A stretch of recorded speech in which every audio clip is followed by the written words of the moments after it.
Kent Warner became the genius behind the scenes at the MGM auction. He was more knowledgeable than anyone else, and he was driven in part by his desire to find and save the ruby slippers.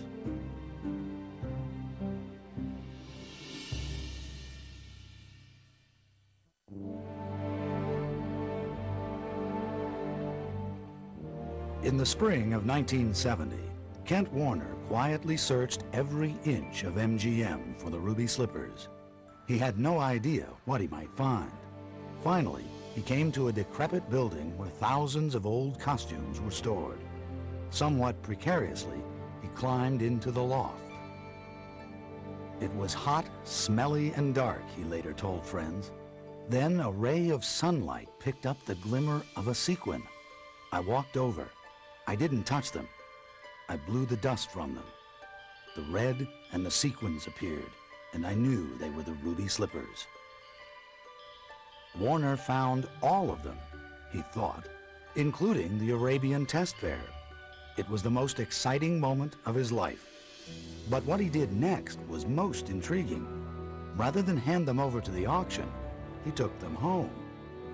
One by one, he studied each pair, each shoe, examining them carefully, looking at the numbers stamped on the creamy kid leather lining. He looked at the writing in each, and he determined which were which were used for the dance numbers, which used in medium and long shots, which were used for the close-ups, which were used by the stand-in. This mattered to Kent Warner and to history. He also found something remarkable. Two pairs, one well-worn, the other in perfect condition, appeared to be cross-matched in size and stock numbers. In fact, the right shoe of one pair matched the left of the other, and vice versa.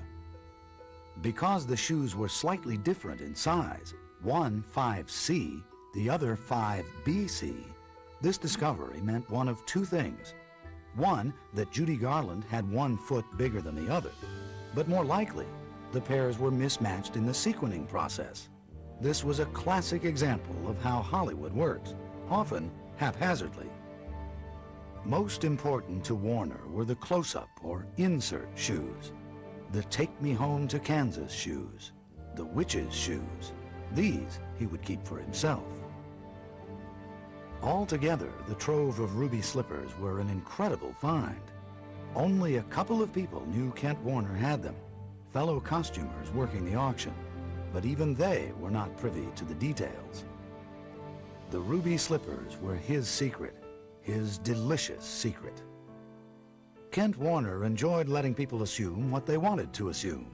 When he delivered a pair of size 5C ruby slippers to MGM's liquidators, he said, "Look what I found, the ruby slippers," nothing more. He let the auctioneer and everyone else assume they were the one and only pair. What's more, they were the runts of the litter, in terrible shape, definitely well worn by someone, either Judy Garland, her stand-in, or both. When they sold for $15,000, Kent Warner was thrilled. His effort to save these historic treasures was ratified.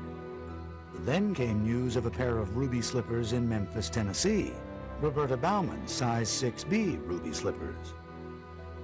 Kent Warner had to laugh. He was the only person in the world who knew the whole truth of the ruby slippers. He knew how many pairs existed, and he personally owned the best. Kent Warner reveled in his secret and the power he suddenly possessed. When he told people he planned to sell some of the slippers, the genius of the MGM auction became everyone's best friend.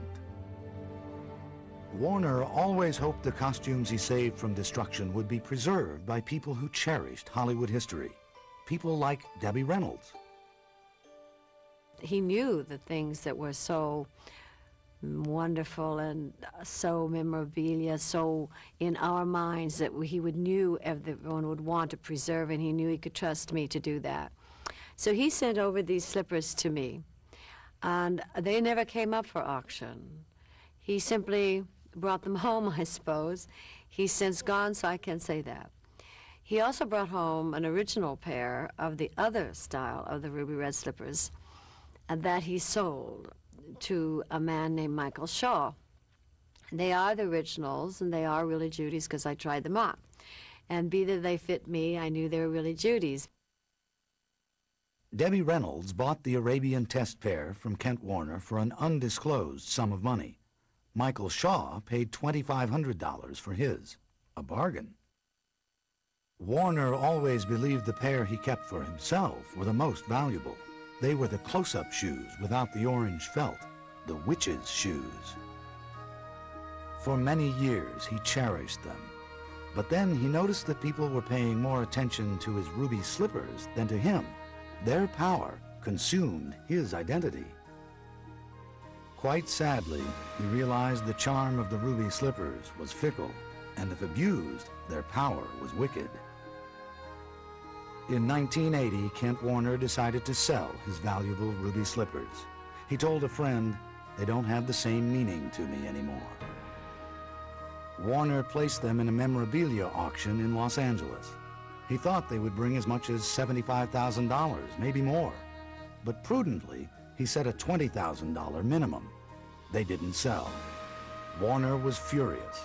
They were a steal at $20,000, and nobody knew it. The next year, he consigned them to Christie's East in New York. They fetched a modest $12,600. 2 years later, on April 25, 1984, Kent Warner died of complications caused by the acquired immune deficiency syndrome. He was 41 years old.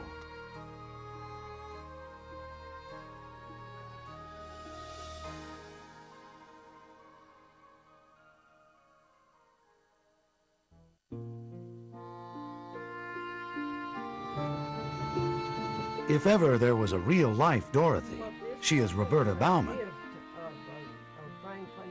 Yes, I've been called that a lot of times, but that's a happy thing. I don't mind it. As with Dorothy, the ruby slippers were never a quest for Roberta. She just happened to find them on her feet. Well, let's just say out of the blue, I received something that became magic. And there's a lot of magic to the ruby slippers because it's provided a lot of joy to millions of little kids. As with Dorothy, the ruby slippers took Roberta on an incredible journey. She met a lot of interesting people along the way.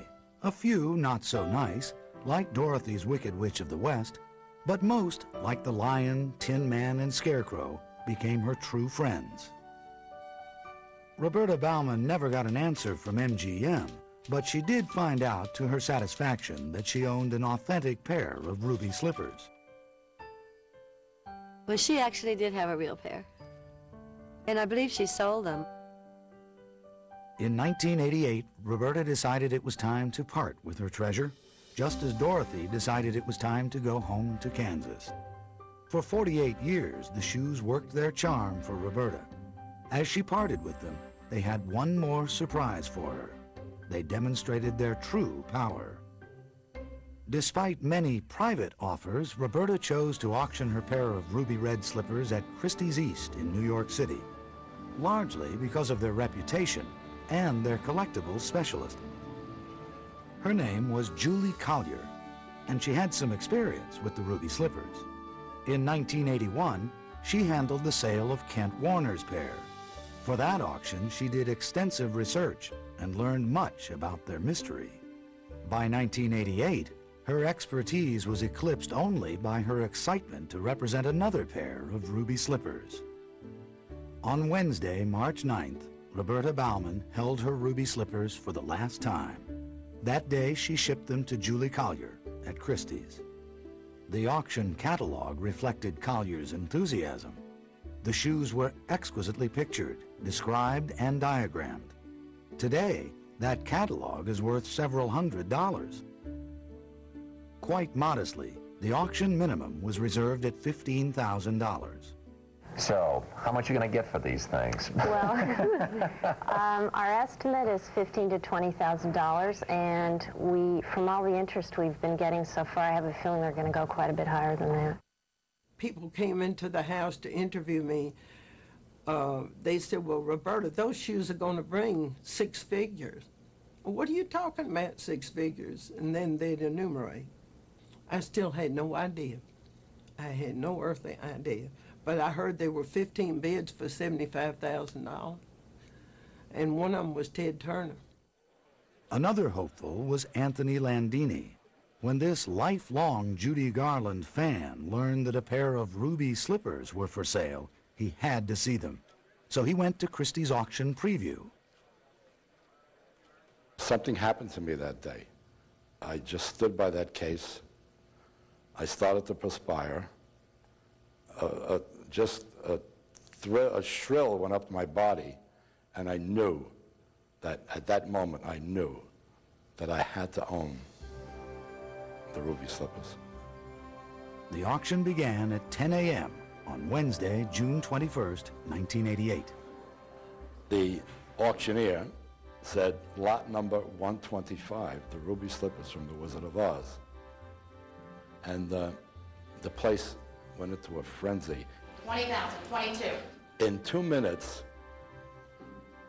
the bidding had gone up to $75,000. I picked up my paddle at $80,000. It went to 85, it went to 90, it went to $100,000. And there was a very adamant young man sitting in the first row who was bidding with me. So it went to 120, he went 125, I went 130, he went 135, I went 140, he went 145. And I stopped, and I thought, and I just heard the auctioneer say, 145. It's only money. And I shot my paddle up, $150,000. At that price, Landini won the bidding.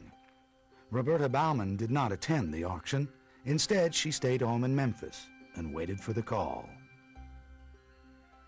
I felt good about it. I could almost feel when the auction was going on. And I was happy, I was calm, and the telephone rang, and it was Julie Collier. She said, "Are you all right? Are you sitting down?" I said, "Yes, I'm fine." She said, "Roberta, the ruby slippers sold." I said, "Oh, thank God." She said, "That was the most electrifying auction that we have ever had."